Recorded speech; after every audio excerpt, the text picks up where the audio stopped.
Assalamualaikum warahmatullahi wabarakatuh, sahabatku. Jangan takut salah arah. Yang penting kamu tetap bergerak. Ada pepatah yang mengatakan diam lebih berbahaya dari salah jalan.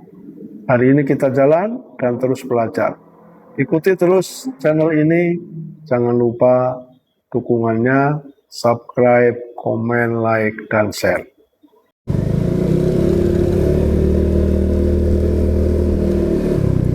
Perintah Kaisar Naga bab 6288-6289. Keesokan paginya, Dev bangun dengan perasaan segar dan bugar, sementara Chen Wanxing masih terbaring lemas, tak berdaya untuk menggerakkan tubuhnya. Dev segera bersiap membawa Long Zhan dan 20 prajurit elit dari silsilah naga langit untuk memulai perjalanan menuju wilayah iblis. Yun Xi, Yun Yao, Ming Li, dan Liu Qianqian semuanya ingin ikut serta, namun Dev menolaknya. Aku sendiri saja sudah cukup, ucapnya dengan nada datar, namun terselip rasa percaya diri yang tak terbantahkan.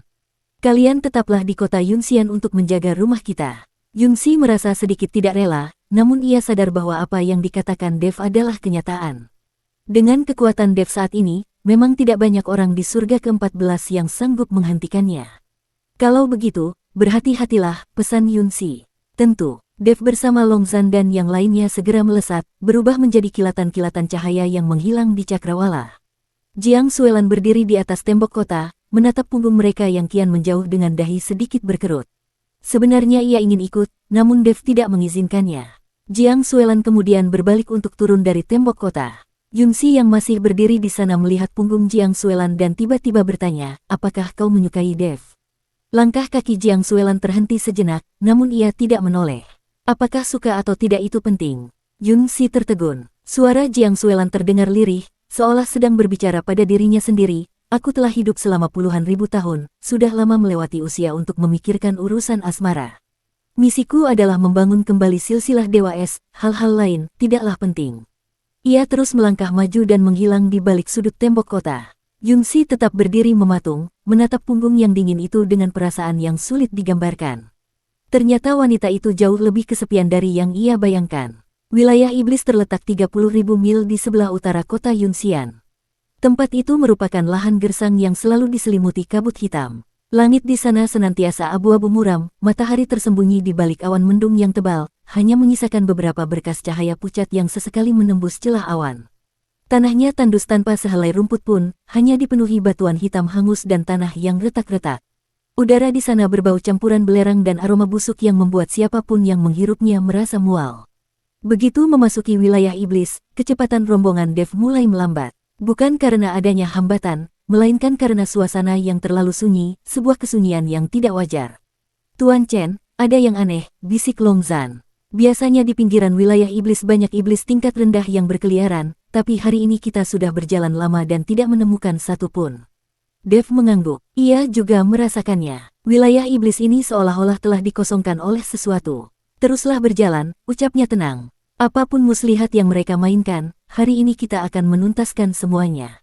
Rombongan itu terus masuk lebih dalam. Setelah menempuh perjalanan sekitar 1 jam lagi, sebuah lembah raksasa muncul di hadapan mereka. Di kedua sisi lembah menjulang dinding gunung hitam yang menembus awan. Di dasar lembah terdapat jalur luas yang di ujungnya tampak samar sebuah pintu batu raksasa. Pada pintu batu itu terukir relief naga iblis yang mengerikan. 2 mata naga yang sangat besar bertahtakan permata merah darah, memancarkan cahaya merah redup di tengah kegelapan. Itu adalah markas besar silsilah naga iblis, Lembah Long Yuan. Suara Long Zhan terdengar agak tegang. Nama naga itu diambil dari nama lembah ini. Dev menatap pintu batu itu dan tiba-tiba tersenyum.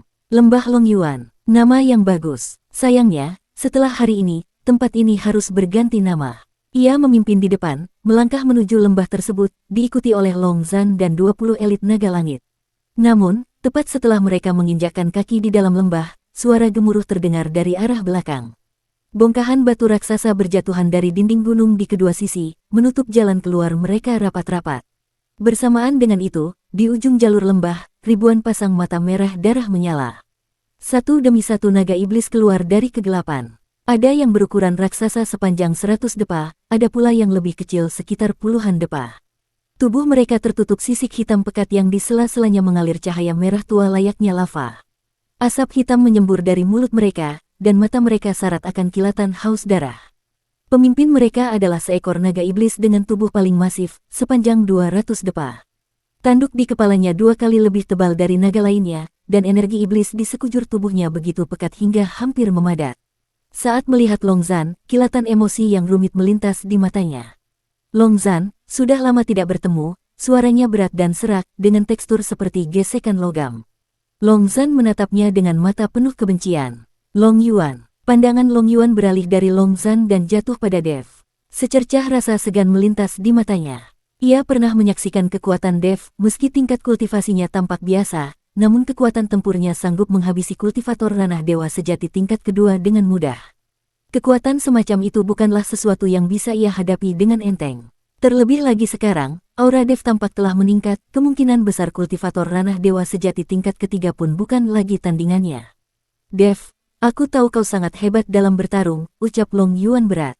Tapi ini adalah wilayah iblis, wilayah kekuasaanku. Seberapapun kuatnya kau sendirian, mampukah kau melawan 1000 naga iblisku?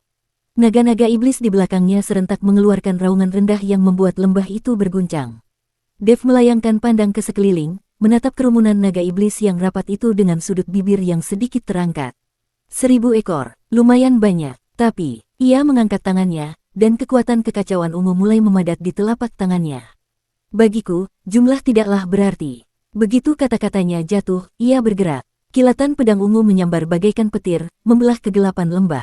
Tebasan pertama, 10 naga iblis yang berada paling depan terkena sambaran pedang dan tercabik-cabik layaknya kertas.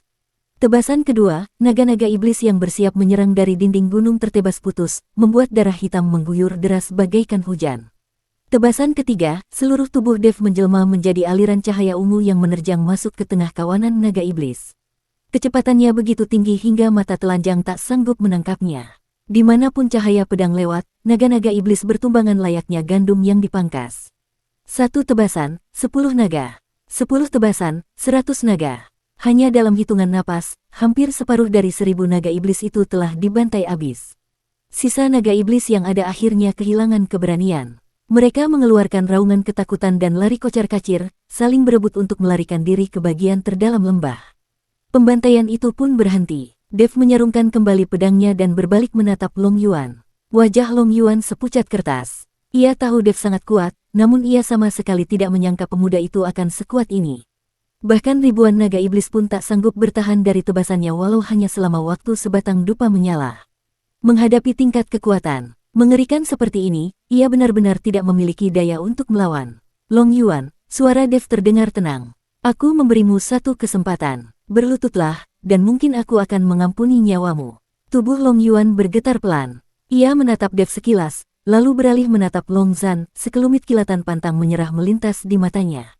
Namun kemudian, perlahan-lahan ia berlutut. Naga raksasa itu ambruk ke tanah, menundukkan kepalanya, dan berkata dengan suara serak, aku menyerah. Melihat pemandangan ini, berbagai emosi yang rumit bergejolak di dalam hati Long Zhan. Ia sangat membenci Long Yuan. Ia telah membencinya selama bertahun-tahun. Namun, ketika Long Yuan benar-benar berlutut di hadapannya, ia menyadari bahwa dirinya tidak merasa segembira yang ia bayangkan. Long Zhan, suara Long Yuan terdengar berat. Aku tahu kau membenciku, tapi saat itu, aku tidak punya pilihan lain selain tunduk pada ras iblis. Raut wajah Long Zhan seketika berubah. Tidak punya pilihan. Apakah kau pikir aku ingin menjadi antek ras iblis? Suara Long Yuan berubah getir. Dulu, silsilah naga langit ditindas habis-habisan oleh ras dewa hingga nyaris punah. Jika aku tidak tunduk pada ras iblis, silsilah naga langit pasti sudah lama musnah. Setidaknya setelah bergabung dengan ras iblis, silsilah naga langit masih bisa terus berlanjut. Long Zhan mengepalkan tangannya kuat-kuat hingga buku-buku jaringnya bergemeretak. Beraninya kau berkata begitu. Setelah kau tunduk pada ras iblis, berapa banyak anggota klan naga langit yang kau bantai? Long Yuan terdiam sejenak. Yang kubunuh hanyalah mereka yang menolak untuk tunduk. Jika aku tidak membunuh mereka, ras iblis yang akan memusnahkan seluruh klan kita. Aku tidak punya pilihan lain. Kilas kepedihan melintas di mata Long Zhan. Ia tahu perkataan Long Yuan ada benarnya.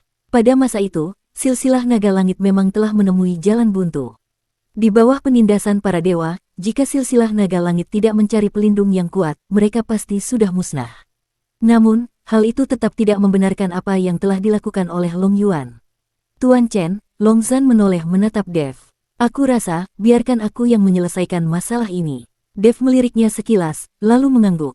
Ini adalah urusan internal silsilah naga langit kalian. Putuskanlah sendiri. Long Zhan melangkah ke hadapan Long Yuan. Ia terdiam sangat lama sebelum akhirnya bersuara, Long Yuan, aku tidak akan membunuhmu. Long Yuan mendongak, matanya dipenuhi ketidakpercayaan. Tapi kau harus mengantarkan kami ke suatu tempat, lanjut Long Zhan.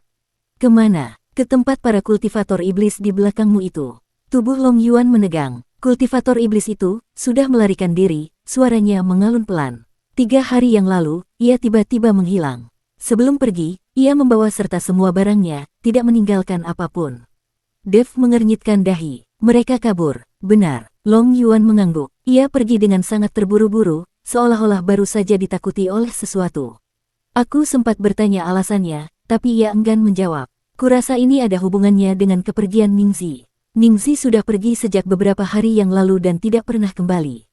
Jika Ningxi saja tidak sanggup mengalahkan Dev, mana berani para kultivator iblis itu tetap bertahan di wilayah iblis. Biar aku lihat sendiri, ujar Dev. Long Yuan pun memimpin rombongan menyusuri lembah, menuju sebuah aula besar yang luas di kedalaman wilayah iblis. Aula itu sangat megah, namun saat ini kosong melompong. Pintu utamanya terbuka lebar, dan kondisi di dalamnya sangat berantakan, jelas-jelas dikosongkan dengan tergesa-gesa. Dev melangkah masuk dan mengedarkan pandangannya ke sekeliling. Di udara masih tersisa sedikit jejak energi iblis yang sangat lemah hingga nyaris tak terasa. Ia berjalan ke bagian terdalam aula, menatap ruangan yang kosong itu, dan tiba-tiba tersenyum. Gerak kalian cepat juga. Ia mengangkat tangannya. Energi kekacauan berwarna ungu memadat di telapak tangannya, menjelma menjadi segumpal bola api ungu. Api itu dijatuhkan ke lantai aula, dan dalam sekejap menyebar dengan cepat, menelan seluruh bangunan raksasa tersebut. Kobaran api ungu itu menerangi langit abu-abu wilayah iblis, mengusir kegelapan di sekitarnya secara mutlak. Dev berbalik dan melangkah keluar dari aula tanpa menoleh lagi. Ayo, kita pulang. Long Zhan melirik sekilas ke arah aula yang sedang terbakar, lalu menatap Long Yuan yang masih berlutut di tanah. Ia terdiam sesaat. Long Yuan, aku mengampuni nyawamu. Tapi mulai hari ini, kau dan seluruh anggota klanmu dilarang keras menginjakkan kaki lagi di wilayah silsilah naga langit.